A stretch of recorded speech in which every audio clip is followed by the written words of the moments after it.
us there, and she was just walking here. That's it. That was the last I saw Kathleen alive. No, she was alive when I found her, but barely. السلام عليكم وأهلا بيكم في فيديو جديد. النهاردة إن شاء الله هنكمل الجزء الثاني والأخير لقضية مايكل بيترسون أو قضية السلالم. لو ما حضرتش الجزء الأول هيظهر عندك في علامة الآي فوق، احضروا وتعالى كمل معانا القضية. وما تنسوش لو عجبتكم القضية تعملوا لايك، ولو أول مرة تشوفني ما تنساش تشترك في القناة عشان يوصلك كل جديد. وخلونا نبدأ في القضية على طول. احنا وقفنا المرة اللي فاتت عند ان الادعاء لقوا دليل جديد، والدليل ده هيغير مجرى القضية بتاعتنا نهائي. كمان مش بس كده، ده هيغير وجهة نظر عائلة مايكل واصحابه وكل الناس اللي واقفين جنبه. احنا قلنا ان مايكل عشان يقدر ياخد فلوس التأمين على حياة كاسلين كان لازم يخلي وفاتها تبان ان هي حادثة عادية، وقالوا ان الحادثة دي جاب فكرتها من وفاة حصلت زمان لما كان لسه عايش في ألمانيا. مايكل وباتريشا مراته الأولى قلت لكم إن كان ليهم صديقة اسمها إليزابيث راتليف اللي مايكل اتبنى البنتين أطفالها، واللي كان واضح للكل إن هو كان على علاقة بيها بعد وفاة جوزها.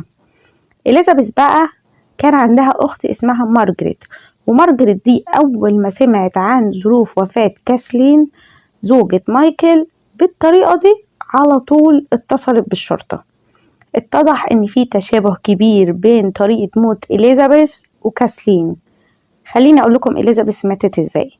مارجريت اختها قالت ان ليلة وفاة إليزابيث هي وبناتها كانوا معزومين على العشاء في بيت مايكل وباتريشا، وبعدها مايكل اخدهم وصلهم للبيت، وفي وقت متأخر في نفس الليلة في جار شهد انه شاف مايكل بيجري من بيت إليزابيث راجع لبيته، وتاني يوم على طول لقوا إليزابيث واقعة في آخر سلمة وميتة زي كاسلين بالظبط، واللي لقيتها كانت مربية أطفالها وكان اسمها باربرا.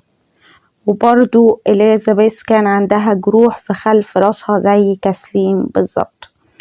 قبل موت إليزابيث بكام أسبوع كانت على طول بيجيلها صداع شديد، فالطب الشرعي لما مايكل قال لهم الكلام ده افترضوا على طول ان هي كان عندها نزيف داخلي في المخ، وده اللي خلاها تدوخ وتقع من السلالم.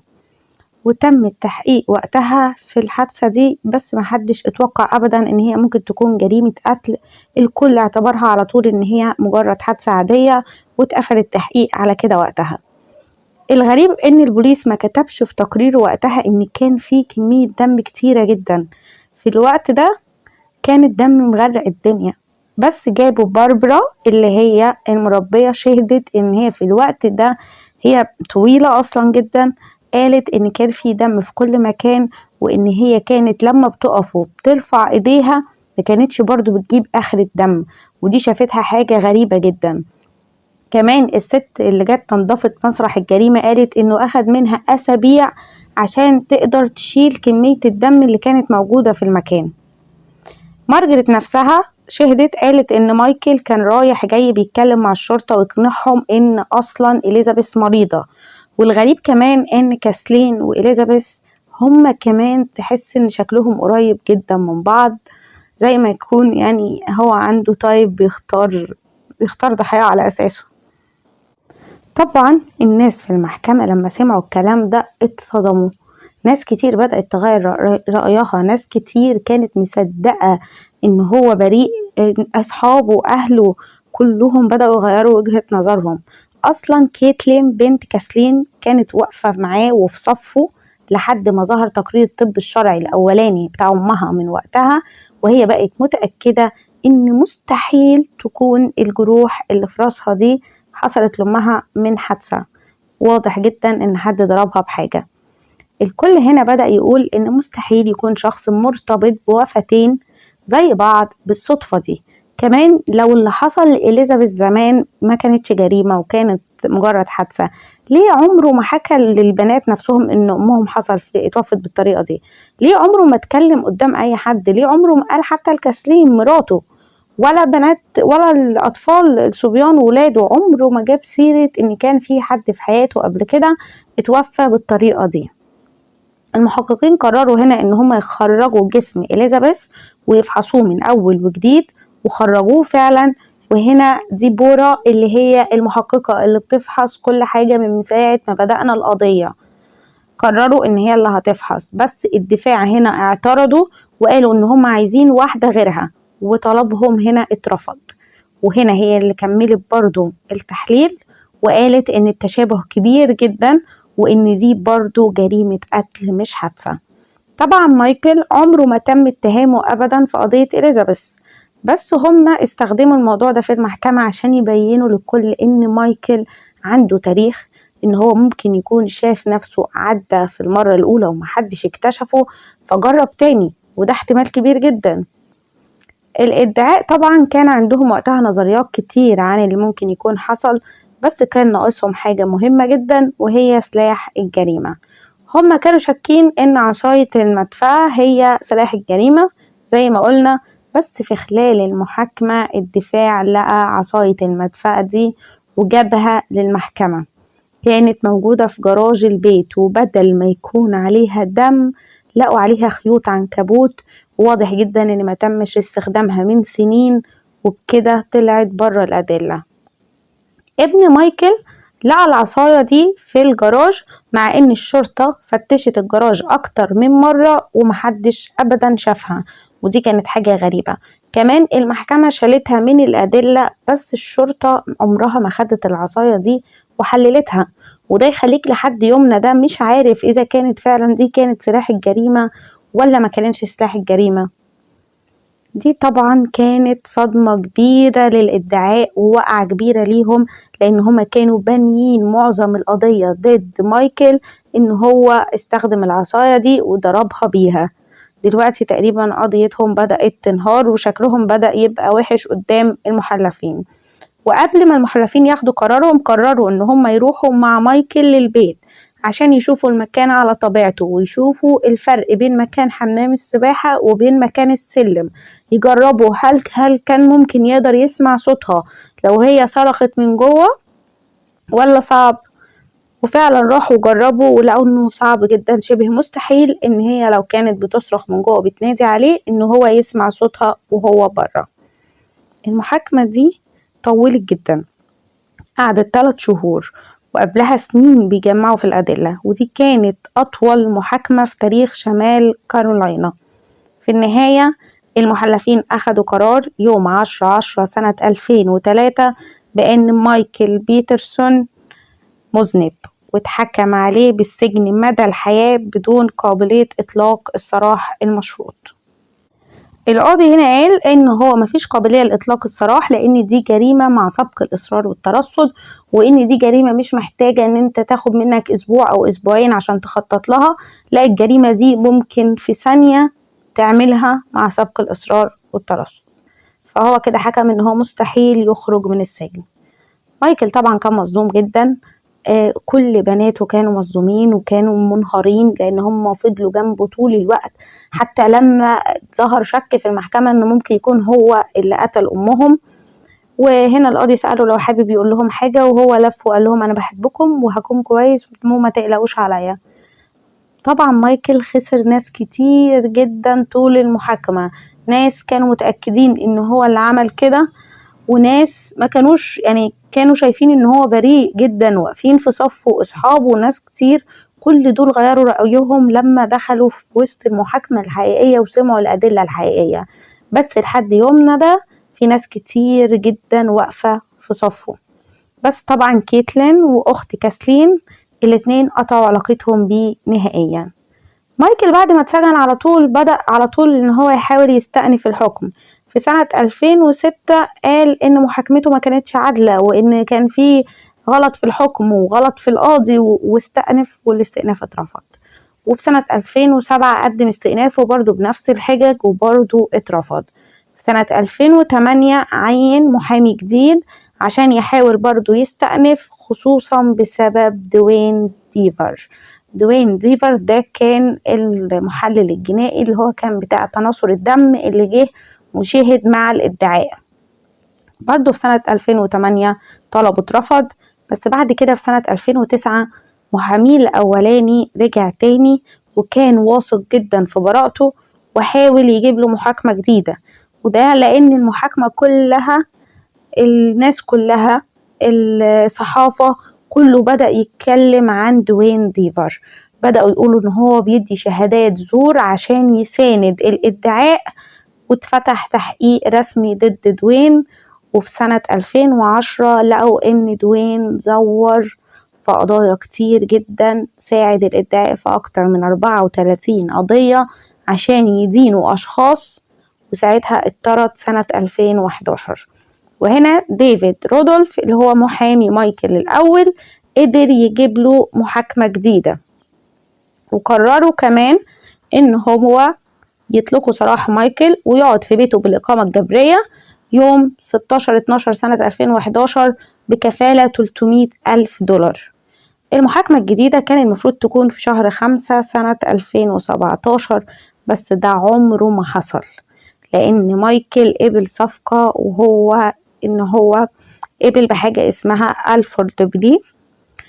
ألفورد بلي دي معناها إن هو قابل إن في أدلة كافية عشان تتم إدانته بيها، بس هو لسه مش معترف إن هو اللي عمل كده. يعني حاجة غريبة كده، حاجة زي النو كونتست اللي كانت في القضية اللي فاتت، إن هو مش معترف إن هو عمل كده، بس عارف إن لو في محاكمة جديدة جت هيقدروا يدينوه، اللي هو معترف بس بالشياكة من الآخر.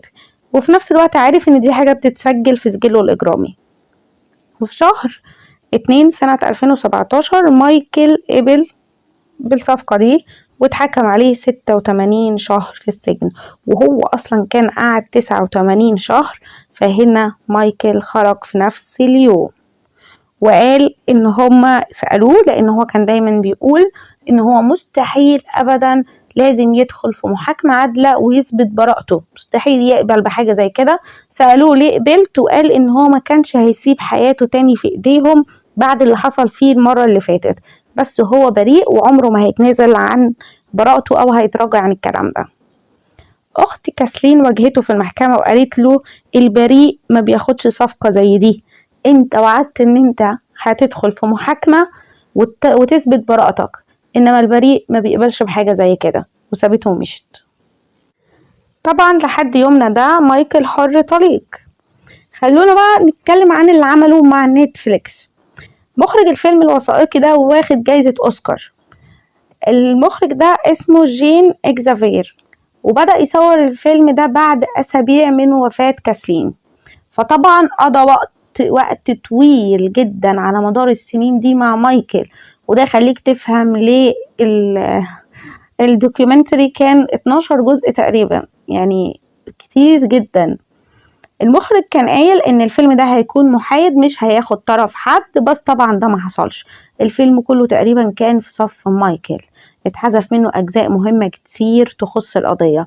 ده غير ان هم كمان جابوا ناس من الادعاء يشاركوا، وشاركوا فعلا وصوروا، وبعد ما صوروا وصوروا لقطات كتير جدا اتضح ان هم بيحذفوا كل الكلام اللي هم بيقولوه. فطبعا وبعد كده مشوهم من الفيلم خالص. فطبعا كانوا هيرفعوا عليهم قضية عشان يسترجعوا الصور اللي شاركوا بيها في الفيلم الوثائقي ده. وساعتها هم عملوا لفة كبيرة كده وجابوا حد من الادعاء بس تبع محامي مايكل اكتر. يعني بقت من الاخر الطرفين اللي نتفليكس عرضوهم سواء ادعاء او سواء دفاع، الاتنين كانوا تبع مايكل اصلا. فطبعا كل ده كانت يعني مفيش محايدة خالص شفناها. ده غير ان ما جابوش اي حاجة من اراء البنات خصوصا كيتلين، ده ما حصلش. فكل حاجة كانت في صف مايكل في القضية دي. وكل ده لان مايكل ايس اصلا كان مرتبط بالإديتور بتاعة الفيلم، واللي كان اسمها صوفي. وصوفي دي ارتبطت بيه من وهو في السجن اصلا، وسافرت له 3 مرات من باريس لشمال كارولاينا عشان تزوره في السجن. ولما خرج من السجن نقلوا هما الاتنين وعاشوا سوا. وبعد مشروع نتفليكس ده مايكل كمان راح كتب كتاب سماه Behind the Staircase، ويعني استفاد كتير جدا من القضية دي فوق ما حد يتخيل يعني. وهتعرفوا دلوقتي ان هو برضو ضيع كل الفلوس دي. في نظريات كتير جدا طلعت عن القضية دي. اول نظرية طبعا ان هو فعلا هو اللي قتلها، ودي حاجة مفروغ منها. في نظرية تاني هي ان في شخص اقتحم البيت وهو اللي قتلها، بس طبعا يعني صعب ان انت تصدق حاجة زي كده. مين هيدخل بيت حد يقتله ويطلع ولا يسرق حاجة ولا ياخد معاه حاجة ولا يسيب بصمة واحدة بس ويمشي من البيت من غير اي سبب؟ النظرية التانية في ناس كتير جدا وخبراء كتير في لغة الجسد، ومنهم كمان دكتور فيل، قالوا ان لغة جسده كانت غريبة جدا وان هو بيصحح لنفسه كتير. مثلا في مرة من المرات قال ان اخر مرة شاف فيها كاسلين عايشة لما شافها وهي داخلة البيت، وبعد كده في نفس اللحظة راح رجع وصحح لنفسه بسرعة وقال لما لقيتها جوه كانت لسه عايشة. كمان في مكالمة 911 عمره ما ذكر كمية الدم الموجودة، ودي حاجة مهمة. أي حد بيتصل ب 911 بيقول أنا لقيت فلان واقع في دم كتير في كل مكان كده هكذا، هو ما جابش سيرة الدم نهائي. هو كل اللي كان عايز يوصله إن هو لقاها وهي عايشة، ده بس اللي كان عمال يكرر فيه. كمان تود ابنه عمل مشكلة كبيرة جدا. الكل كان شاكك إن هو يعرف أكتر وإن هو طول الوقت ده بيغطي على باباه، خصوصا رفضه ان هو يتكلم تماما طول الوقت عن اي حاجة حصلت، ان هو اللي رجع البيت وخرج منه، والمفروض ان هو كده شهد على الفترة اللي ما بين بابا كان في البيت لوحده وما بين ما الشرطة جت. هو رفض يتكلم مع اي حد نهائي، وده لغز كبير جدا محدش عارف يحله. كمان طلع في برامج كتير جدا تود وحاول يدي كلام يثبت ان كاسلين كانت عارفة بعلاقاته ومش متضايقة منها. يعني قال ان هو سمعهم في قاعدين في المكتب بيتكلموا مع بعض، وكاسلين بتقول لمايكل امسح الصور اللي عندك عشان ما نتفضحش اكتر من كده. فمعنى الكلام ان هي قابلة بوجود الصور، بس هي بس عايزاه يمسحها. طبعا يعني كان واقف في صف باباه جدا. كمان قبل موت كاسلين ب6 شهور مايكل بلغ ان في حد دخل سرق موبايله، بعدها رجع قال لا ده موبايل ابني. والغريب هنا ان هم رجعوا بعد كده وقالوا ان هم لقوه. ففي ناس بتقول ان هو كان بيخطط من وقتها للجريمة، بس كان عايز يجيبها في ان حد يعني دخل يسرق البيت فهو اللي قتلها. وفي ناس تانية بتقول ان دي صدفة وممكن فعلا يكون الحرامي رجع تاني.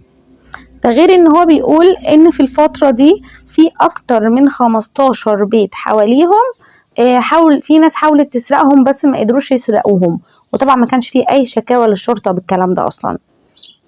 في شهر 10 سنة 2002 كيتلين رفعت قضية ضد مايكل عشان قتل مامتها بالخطأ، هو يعتبر اعترف بكده. المهم هنا مايكل قرر وقتها ان هو يعلن افلاسه عشان ما يديهاش حاجة، بس هي قدمت اعتراض على طول والقاضي قبله واخدت 25 مليون دولار سنة 2007. كمان كيتلين ما طلعتش في الفيلم الوثائقي، بس طلعت في كذا برنامج قالت ان مايكل كان شخص عصبي بيتهور بسرعة، ممكن يمد ايده لما يتخانق، وممكن جدا لو كانوا اتخانقوا فعلا اليوم ده يكون فعلا اتهور وتخلص منها. كمان في نظرية تاني قالوا ان ممكن عشان مايكل صحفي، ودي النظرية اللي هو بيفضلها جدا. مايكل صحفي فكان بيكتب كتير عن الشرطة، فممكن يكون في حد من الشرطة استهدفه وتخلص من مراته وحاول يلبسه هو الجريمة. بصراحة دي حاجة أنا شايفة إن هي ما تتصدقش يعني. عموما في أكتر من نظرية عملت جدل كبير، بس أكتر نظرية عملت جدل هي نظرية البومة. النظرية دي بتقول إن بومة هي اللي قتلت كاسلين. في جار ليهم محامي اسمه لاري بعد ما شاف صور إصابات كاسلين قال إن إصاباتها شبيهة جدا بإن بتكون بومة هي اللي هجمتها، واستشار خبير ساعتها في الطيور واللي قال له إن البوم عادة بيكون عنيف وبيهاجم البني آدمين خصوصا الراس، وإن ممكن يكون البومة هجمتها وهي بره، فهي دخلت جوه تجري وكانت بتحاول يعني تشيلها من راسها فوقعت أكتر من مرة، خصوصا إن هما لقوا في إيد كاسلين حوالي 15 شعرة من شعر راسها هي قطعاهم ومسكاهم في إيديها. ولما بصوا على الشعر ده بالميكروسكوب لقوا فيه شعرتين من البوم، واللي الكل قال ان هم عادي جدا يكونوا وصلوا لها، ممكن يكون المخدة حتى اللي بتنام عليها، المكان اللي هم فيه اصلا كان فيه بوم كتير جدا، وكمان ما كانش فيه اي اثار بره ان هي كانت بتجري او ان في اصابة او في حاجة حصلت لها ان هي البومة جرت وراها من بره ودخلتها جوه. ده غير ان كمان في سؤال هم ما فيش حد فيهم عرف يرد عليه، لو البومة جريت وراها بره ليه هي ما راحتش تستنجد بمايكل اللي يخليها تجري وتدخل جوه البيت؟ ما هي ممكن تطلع له كمان لو هو ما يقدرش يسمع صراخها وهي في المطبخ على السلالم زي ما هم عملوا التجربة. هل ما كانش يقدر يسمع صراخها وهي برضو لسه بره على حمام السباحة معاه؟ ما هو ده المكان الوحيد بره اللي هي طلعته. فطبعا دي حاجات مردوش عليها، بس هم مقتنعين جدا بالنظرية دي. عموما في ناس تاني سألوا برضو تبع ناس أخصائيين في الطيور وردوا عليهم، قالوا لهم ان الطيور فعلا ممكن، خصوصا ان البومة تهاجم الانسان في الراس، بس الاصابات بتكون سطحية عمرها ما تكون اصابات يعني للدرجة دي. ثانيا مفيش بومة بتقتل بني ادم، يعني عمرنا ما سمعنا عن شخص مات بسبب بومة. ممكن تعمله جرح بسيط في راسه كده، بس الجرح ما بيكونش عميق ومش لدرجة ان هو ينزف نزيف زي ده وان الشخص يموت. قالوا كمان ان هي لو كانت فعلا بتحاول تبعده، فالبوم مجرد ما بيخاف بالطريقة دي ان حد بيبعده عنه بالعافية، البومة نفسها كانت طارت من بدري. بس محدش برضو قدر يبرر ليه قطعت شعرها ومسكته في ايديها. كمان ديبورا شافت الجروح وشافت نظرية البومة، وقالت لهم ان مستحيل الجروح اللي تكون في راسها تكون جاية بسبب اي نوع من انواع الطيور. بس فكده انا بالنسبة لي نظرية البومة اتشالت. يعني الفكرة انت لما تبص لشكل الجروح على الراس ممكن يديك احساس ان هي فعلا ممكن تكون بومة اللي عملتها، بس الجروح دي كانت عميقة زيادة عن اللزوم. ففعلا يعني نظريتهم كمان في اسئلة كتير فيها هم مش عارفين يردوا عليها، بس في ناس كتير جدا مصدقة النظرية دي. ولحد دلوقتي لاري بيطلع في جولات يشرح، يحاول ينشر ويوعي الناس قد ايه نظرية البومة نظرية قوية وممكن تكون فعلا هي اللي قتلت كاسلين. محدش فكر للحظة لو هي اللي قتلت كاسلين هل كمان هي اللي قتلت إليزابيث، لما جروحهم هما الاتنين متشابهة، وإليزابيث كانت عايشة في منطقة ما فيهاش بوم أساسا. أنا عادة ما بحبش أدي رأيي أبدا في قضية، دايما بسيبكم انتوا اللي تقولوا رأيكم بعد ما تكونوا سمعتوا النظريات. بس في القضية دي بالذات أنا بصراحة شايفة وبقول للكل واضح جدا إن هو اللي عمل كده، بعيد عن كل النظريات الكتيرة اللي عمالة تتوهنا عن الحقيقة. في دليل دم قوي جدا، كمان صلته بقضيتين ليهم نفس الأسلوب، كمان كذبه كتير، بيكتب كتير وبينسى الكذب اللي هو كذبه. فكرة ان هو محتاج دايما للفلوس دي، يعني ان هو محتاج للفلوس، وان فعلا واضح جدا ان الفلوس عنده حاجة مهمة تديك احتمال ان فعلا الدافع بتاعه كان الفلوس. في ادلة واضحة وصريحة كتير ضده مهما حاول يغيرها. فكرة ان هم يثبتوا ان حد حاول يمسح الدم وهو ما كانش في حد في البيت غيره هو وكاسلين، دي ملهاش معنى تاني. بس انا برضو اتمنى ان انا اعرف رأيكم انتوا ايه في القضية. هل فعلا مصدقين اي نظرية من النظريات اللي بتتقال، خصوصا نظرية البومة، لان النظرية دي بجد في ناس كتير جدا مصدقينها، فهل حد فيكم فعلا مصدقها؟ اتمنى فعلا تعرفوني رأيكم. على فكرة مايكل رجع بعد كده، بعد ما انفصل عن صوفي، رجع عاش مع باتريشا مراته الاولى، وشرطت عليه شرط يعني بيديك وضوح جدا ان هي نفسها شاكه فيه. الشرط كان ان البيت ما يكونش فيه سلالم، وعاشوا فترة مع بعض. ومن فترة قريبة في شهر 1 سنة 2000 معلش في شهر 12 سنة 2021 تود ابنه عمل فيديو ونزل الفيديو ده على اليوتيوب وتقريبا على السناب شات وعلى تويتر. هو نزل الفيديو في اماكن كتير جدا، قال فيه ان هو عارف ان ابوه قاتل متسلسل، وان ابوه ضيع كل فلوسه اللي خدها من الكتب ومن الافلام، وانه قتل امه باتريشا. باتريشا يا جماعه ماتت من سكتة قلبية، بس تود قال ان هو قبل كده جالها سكتة قلبية وهو عمل لها CPR وانقذها واتصل ب 911 وخفت وقعدت شهرين كويسة. بس هو رجع البيت اليوم ده لقى امه جايلها سكتة قلبية من اكتر من ساعتين، ومايكل قاعد بيتفرج عليها معملش اي حاجة. وتود اول ما وصل البيت هو اللي اتصل ب 911، بس مع الاسف على ما وصلوا كانت امه ماتت. فهنا تود قلب على باباه تماما، وقال ان باباه هو كده اللي قتل امه، وانه عمل كده لان برضو امه كان عندها وثيقة تأمين على حياتها زيها زي كاسلين بالظبط. وقال ان هو واثق ان والده قاتل متسلسل، وان هو ما بيفكرش غير في الفلوس. وقال ان هو رايح يسحب نصيبه دلوقتي من بوليصة التأمين، وانه عارف انه اول ما يسحب الفلوس دي باباه هيتصل ويقلب عليه ويطالبه بالفلوس دي تاني. فاللي هو تقريبا قال كمان ان هو غطى على والده كتير وانه مش هيغطي عليه تاني. ده بس كل اللي هو قاله. بس هل فعلا هو كان بيقول في الفيديو ان هو رايح يبلغ عنه الشرطة؟ بس انا مشوفتش اي دليل ان هو فعلا راح بلغ عنه او ما بلغش عنه، او كان هيبلغ عنه بايه، لان يعني مفيش دليل على حاجة في اللي هو حكاية دلوقتي ده. بس كده وبكده اكون انا خلصت قضية النهاردة. اتمنى تكون عجبتكم، ما تنسوش تقولوا لي رأيكم في الكومنتات، ولو اول مرة تشوفني ما تنساش تشترك في القناة، واشوفكم في قضية جديدة.